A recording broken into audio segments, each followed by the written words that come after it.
Sa love kasi, it's more on sacrifices din kasi talaga. Kung love na love mo talaga ang tao, magsasakripisyo ka.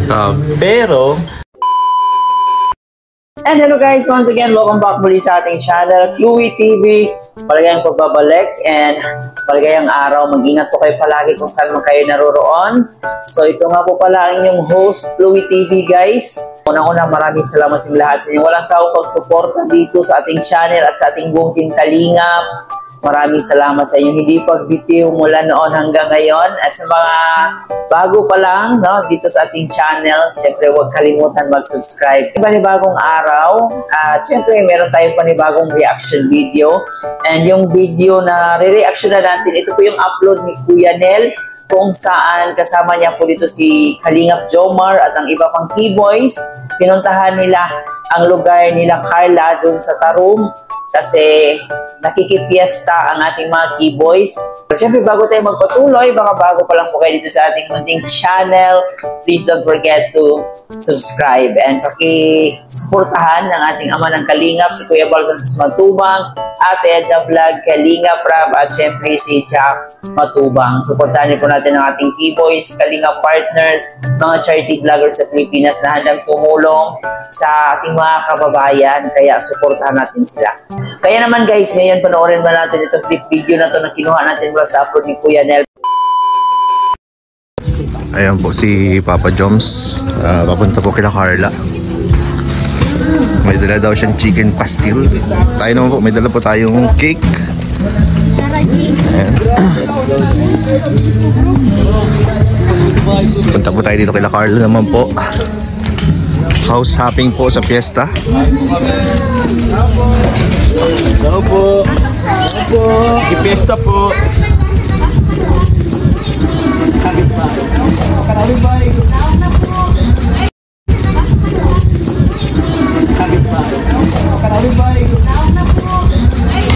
Eh, si Papa Joms.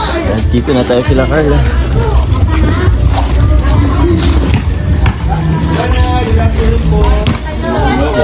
Makikipiesta po. Ay sa bahay po nila Carla. Ito po yung mga handa po nila. Di obvious bro kung saan yung parto ni Carla. Ayan may dinuguan. Ay walang puto. Walang puto. Walang puto no.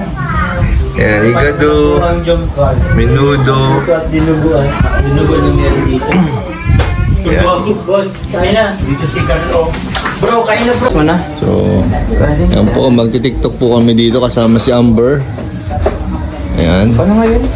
Dahil.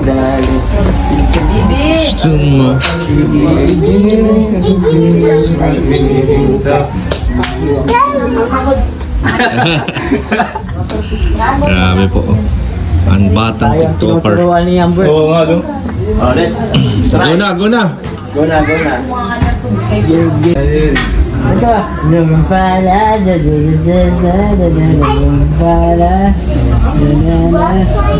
grabe na din ang iya. Bakit? Alos parang tutol na lahat. Yan, ano yung sa amin dito? Ini po, kay Ma'am Emmy po, tapos kay Ate Irex po. Okay. Dami namin may mga pabaon po sa amin lahat dito. Thank you. Grabe makipesta po dito. May mga pabalot. Pabalot siya. Ayan po, dito lang po si Papa Joms. Mukhang okay na po mukhang okay na ang pakiramdam po. Parang wala nang iniinda. Kamusta ka naman bro? Okay na bro. Ay, magaling na. Magaling na? Ha? Gando. Kasakit. Kailangan siya na i-capsule. Uy! Naghihintay ng yakapsule. Oy! Let's go! Tagal ng panahon, ngayon na naman ako magpistahan. Ayan o.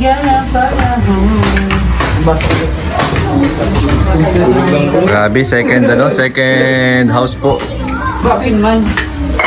Ito na nasusupog. Kami nga yung mga walang hiya eh. Kami nga. Kaya, hindi pasok ang hiya ko. Guys, Grabe guys, ito ang gusto ko sa mga bahay. Meron na siyang naka-ready. Naka-ready. Meron na naka-ready dito bro. Bro, binalutan na tayo bro. May naka-ready na. bro, nagbalot ka na baga? Binalutan ka na bro, baka nakakalimutan mo. Bago po magbigay ng advice si Papa Joms, ay ito na po. Nag-intro muna tayo. Fresh na fresh po! Pambira, bago ka na lang ngayon. May sinat-sinat pa ng hotel, bro. Ay, grabe, may sinat pa po yan. O yan, may situation kasi tayo dito. Ano po bang ano yan? Ayan. So, meron dito dalawang Oo. may lovebirds dito na ang hirap ng sitwasyon nila. Gusto nilang tawag dito, mag-work yung relationship nila. And parang gusto na rin mag-settle. Tama ba? Ayan, kaso magkalayo sila, para silang breadwinner. Para silang nasa abroad. Oo, magkalayo sila. So anong may sasuggest mo para mag-work sila? Okay. Medyo mahirap yan, kuya. Mahirap talaga yan. Kasi parang siya, love, parang mind over versus career. Career yung tapos sa love kasi it's more on sacrifices din kasi talaga. Kung love na love mo talaga ang tao, magsasakripisyo ka. Pero other side nga yun, they're both tawag niyan family, tawag dyan breadwinner. Kaya mahirap din.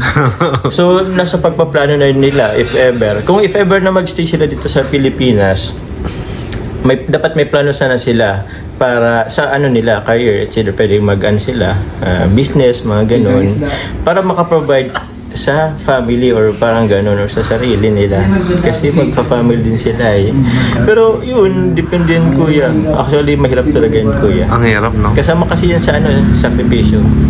Tsaka para silang mahal yung trabaho nila. Sorry, mas mahal mo yung trabaho mo o yung tao? Ayun, no? Doon siya magpo-fall Kontrolado yung expenses ko Grabe, may sinasabi dito. Grabe po.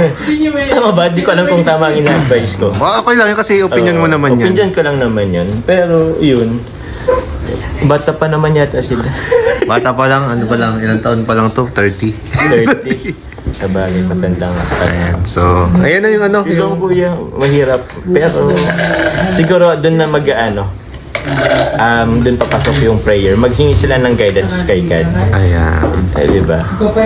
Para iyan sila ng sa decision making. Yun, tama yun. Hingi sila ng Yung guidance kay God. So, yan. Thank you po. Thank you, Papa Joms. Salamat sa iyong words of wisdom. Saan nakatulong ka sa kanila?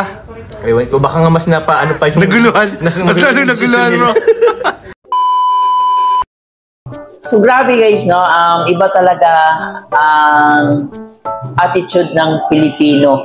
Kasi pagdadayo ka sa mga piyesta, di talaga maiiwasan na may pa-bring house. Nakikain ka na nga, may pa-bring house ka pa. So usually sa mga probinsya, ganito talaga ang mga ugali ng mga Pilipino. Kaya yung ibang lahi, sobrang na-amaze sila sa ating attitude kasi sobrang napaka-generous natin, sobrang napaka-hospitable. Isa riyan sa nakaka-proud bilang Pilipino. So yun na nga po, pumunta sila sa bahay nila Rose Ann, kay Carla, kay Julian. So nakikain ng ating mga keyboys. At yun na nga po, isa rin po sa naging highlight dito sa ating clip video is yung pong tanong ni Kuya Nel patungkol nga po sa dalawang mag-lovebirds na parehong nasa abroad, parehong breadwinner. Yung opinion ni Papa Joms, valid naman, no? Sobrang ganda ng kanyang opinion. And pinaka-the best doon, maghingi ng guidance sa Panginoon kasi hindi natin talaga alam kung anong pwedeng mangyari. Mag-pray tayo para meron tayong magandang decision making para hindi tayo magsisisi sa huli. And may opinion naman, hindi rin natin masisisi na yung iba sacrifice nila yung love kaysa career nila. Kasi unang-una pareho silang breadwinner, so inuuna talaga nila yung pangangailangan ng kanilang pamilya, pangangailangan ng kanilang sarili. So hindi natin masisisi na minsan talaga kumakalas yung ibang nagmamahalan dahil gusto pa nilang mag-explore sa kanilang sarili, gusto pa nilang patunayan sa kanilang sarili na magkaroon sila ng magandang future. So kaya minsan hindi natin masisisi yung ibang tao na mas pinipili nila yung career versus love. Pero nasa tao pa din po naman yan, no? Nasa kanilang dalawa kung gaano katibay ang kanilang pagsasamahan, gaano kaganda ang kanilang relasyon, ang takbo ng kanilang relasyon. Pero yung iba naman, mas pinipili nila yung love kaysa career. So, magkaiba po ang decision making ng tao. So, yung iba hindi natin masisisi na mas pinipili yung future nila. Para sa akin, kung alam ko, career ko ngayon, yun yung magbibigay ng magandang future ko. So, mas pipiliin ko talaga yung career ko kaysa love. Kasi yung tunay na love, darating at darating din talaga yan sa tamang panahon. At kung kayo naman talaga ang tinadhana, talagang ibibigay yan sa Diyos para sa inyong dalawa. Hindi ko naman sinasabi nga dapat isakripisyo yung love kaysa career. Pero kung sa tingin mo ay ito ay ikabubuti para sa iyong sarili, so uunahin natin talaga yung career kasi yung love darating talaga yan sa tamang panahon. Yun lang guys, at maganda rin naman yung advice ni Kalingap Jomar dito. So dapat mag-pray para magkaroon ng magandang decision making. Kasi mahirap na pag nagkamali tayo ng desisyon, so nasa huli talaga ang pagsisisi. Kaya always ask guidance sa ating Panginoon kung tayo ay gagawa ng isang malaking desisyon. So yun lang muna ang ating reaction video sa araw na to. Huwag kalimutan mag-like and share, and of course mag-subscribe na rin po kayo guys. Muli po, ito nga po pala si Chloe TV. Marami pong salamat.